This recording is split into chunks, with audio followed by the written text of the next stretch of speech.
Ce vendredi 16 juillet a eu lieu l'inauguration de l'exposition Résonance le Louvre à La Réunion. Un partenariat entre le Musée du Louvre, la Direction des Affaires culturelles, le département et la région Réunion. Ce sont 236 dessins prêtés gracieusement par le prestigieux Musée du Louvre qui expose pour la première fois dans les Outre-mer. La collaboration entre les musées de la Réunion, les 5 musées de la Réunion, qui sont des musées de France, et le musée du Louvre, s'est mis en place il y a maintenant plus de 2 ans et demi. Et le but était de pouvoir montrer aux visiteurs de la Réunion comment finalement les collections du musée de la Réunion pouvaient entrer en résonance avec les collections du musée du Louvre. Et donc nous avons invité chacun des directeurs conservateurs des 5 musées de la Réunion, le musée Léon Dierks, le muséum d'histoire naturelle, le musée de Villèle, le musée Stella Matutina et le musée des arts décoratifs de l'océan Indien, à venir finalement faire un choix dans nos collections et essayer de faire dialoguer les collections du Louvre avec leurs collections. Ce voyage du Louvre ici à La Réunion, avec cette mixité d'œuvres venant du Louvre et d'œuvres je dirais issues des musées régionaux et départementaux, des musées de France, des 5 musées de France de La Réunion. Moi, je trouve que c'est un mariage, c'est une résonance extraordinaire et j'ai vraiment trouvé que l'exposition Résonance méritait parfaitement son nom. C'est vraiment un beau symbole que nous vivons aujourd'hui à la Réunion. Pour le président du département, il s'agit là d'une opération de démocratisation de la culture. C'est un moyen aussi pour nous de lancer une opération de démocratisation, je dirais, de la culture, parce que ici même, des marmailles, près de 3000 marmailles de la Réunion se sont inscrits déjà pour visiter donc cette exposition. Le département participe à cela, la région aussi. Nous voulons faire en sorte que, alors même qu'il y a cette crise sanitaire, qui nous pénalise, qui rend le monde culturel parfois inaccessible, eh bien nous voulons aller vers les Réunionnais en leur proposant ces belles œuvres venues de Paris. Une exposition exceptionnelle qui a nécessité des aménagements pour la Réunion qui se trouve en milieu tropical. Il a fallu évidemment gérer au plus près les conditions d'hygrométrie, les conditions de luminosité dans les musées. Nous avons fait suivant les normes qui sont celles des règles de l'art, en lien étroit avec le musée du Louvre. Nous savions déjà le faire. Hein. Nous avons 3 musées qui sont labellisés Musée de France, qui conservent des collections qui sont très, très fragiles, mais nous avons été encore plus pointus, plus exigeants s'agissant d'œuvres que nous accueillons et pour lesquelles nous ne devons prendre aucun risque. L'exposition Résonance sera visible dans les 5 musées de l'île jusqu'au 15 octobre prochain.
Il faut dire que la plupart des gens de la rivière, ils passent par la 3 pour aller sur la côte, quoi. Le radier, c'est un radier fusible. En moyenne, en deux fois emporté tous les ans, lors de cyclones ou de grosses crues. Le département a pris le parti de reconstruire à chaque fois les radiers, c'est moins onéreux et notre service fait le maximum pour rétablir la circulation dans un minimum de temps à partir du moment où on a la décrue.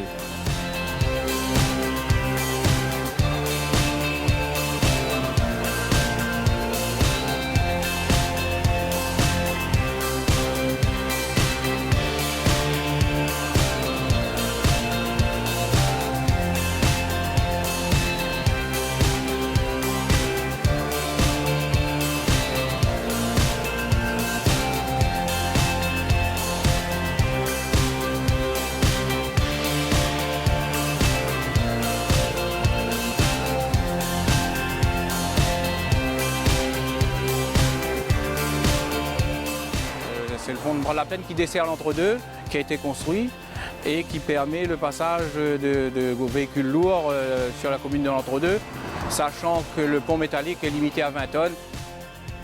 Un camion qui a tapé dans une poutre et puis qui a fait effondrer le pont.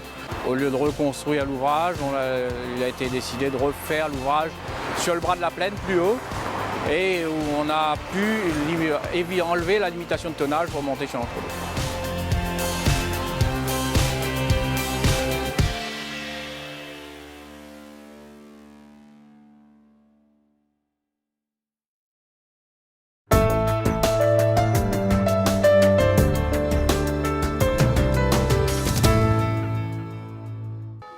Dans le cadre de l'opération Bois de quartier qui consiste à replanter des espèces endémiques de la Réunion, les jeunes en service civique de l'Académie des Dallons sont allés à la rencontre des habitants de Bois-de-Neuf-Saint-Paul afin de savoir ce qu'ils aimeraient voir planter dans leur quartier. On vient voir les gens pour poser des questions, pour savoir ce qu'eux-mêmes on veut On veut bien ici à Bois-de-Neuf des pieds de bois endémiques et des pieds de bois, leurs souvenirs avant peut être fruitier, tisanerie, aussi beau à voir.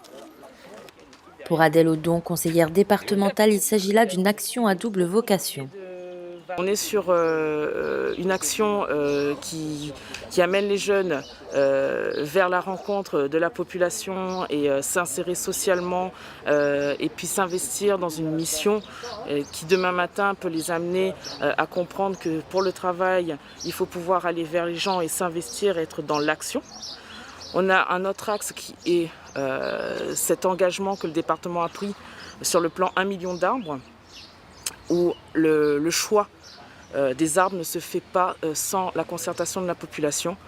Donc vous aurez bien compris qu'aujourd'hui, les jeunes de l'Académie des Dallons vont à la rencontre des habitants de Bois-de-Neuf pour comprendre et essayer d'étudier quelles étaient les espèces qui existaient et que les gens aimeraient revoir, soit chez eux, soit au niveau de la ville, soit au niveau du quartier. Une initiative très appréciée par la population. C'est important parce qu'on fait vivre le quartier avec les gens du quartier. Et moi j'aimerais bien par exemple fleurir les ronds-points, fleurir devant les mairies, les églises, pour que ça fasse joli. Et les arbres aussi, parce que bon, on a besoin d'arbres pour l'ombre, pour les oiseaux et tout ça. Mais c'est vrai que les fleurs, quand on arrive dans un quartier où c'est fleuri, on fait waouh. C'est ça, c'est la beauté des yeux avant tout. L'opération Bois de quartier qui s'inscrit dans le plan 1 million d'arbres du département se poursuivra ce samedi 24 juillet sur la place de l'église et le mercredi 28 à la bibliothèque. L'action fera l'objet d'une restitution partagée avec les habitants.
C'est à Mascarin, jardin botanique de la Réunion qu'ont été installées 3 nouvelles ruches en présence des élèves de 6e et de 5e du collège de la Pointe des Châteaux.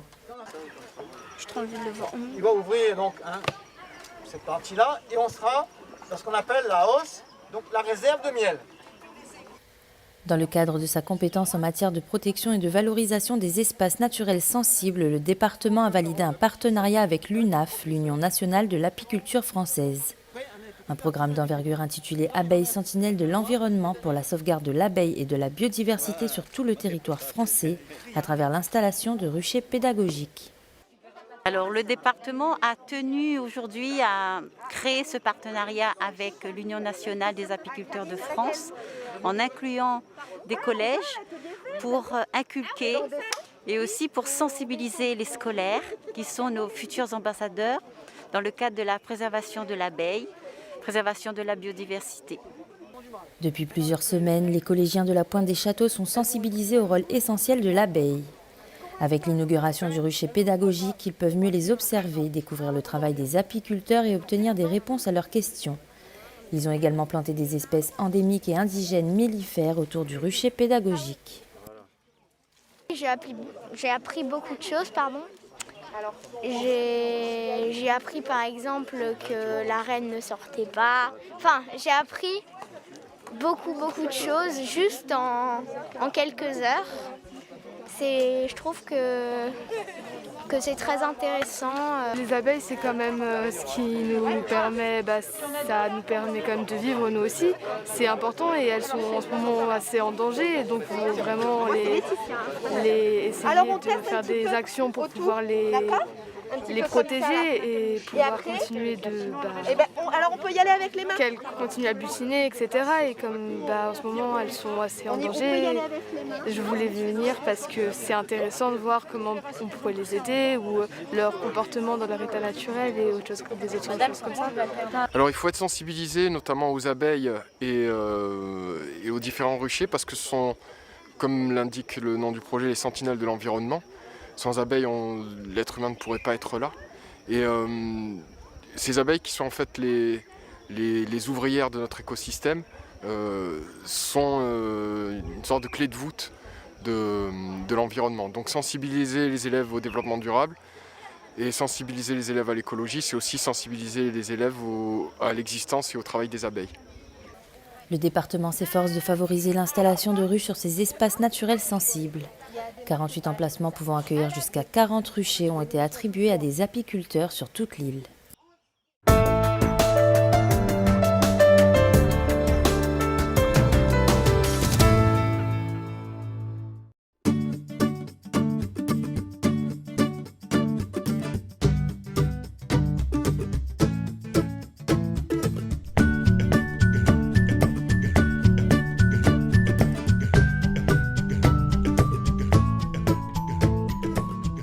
On cultivait cette plante aromatique depuis l'Antiquité. Originaire du bassin méditerranéen, le thym est utilisé comme condiment dans les cuisines du monde entier et particulièrement à La Réunion. Mais ses vertus ne sont pas que culinaires. Le Thymus vulgaris est également une plante médicinale qui traite de nombreuses pathologies respiratoires. Le thym, qui ça le point bon ce thym dans la cuisine, qui ça il connaît pas le thym. S'il n'y a pas un thym d'un curry, il est un peu fade le curry, hein. Bref, de monde il connaît peut-être utiliser en cuisine, mais très peu de monde, ou peut-être ne pas moi, hein, utilise ça comme petite tisane. Le thym, ça il sort dans le bassin méditerranéen, par le côté là-bas, derrière la mer là-bas, et les apprécier pour plein de vertus. Le thym, entre autres, pour quand de monde a la toux.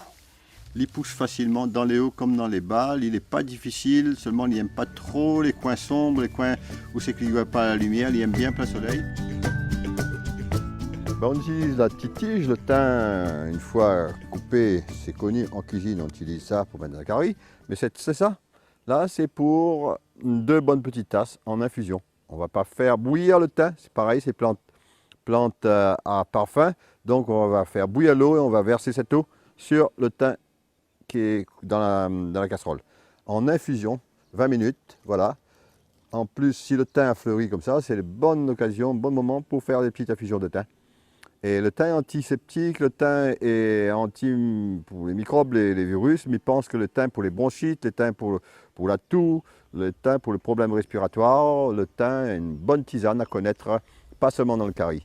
Le thym, il faut faire attention quand même, les madames enceintes ou bien les madames assez fragiles. Donc, bien se renseigner comment utiliser le thym et ne pas utiliser en cas d'attente de bébé. En voie de famille, comme on dit en créole.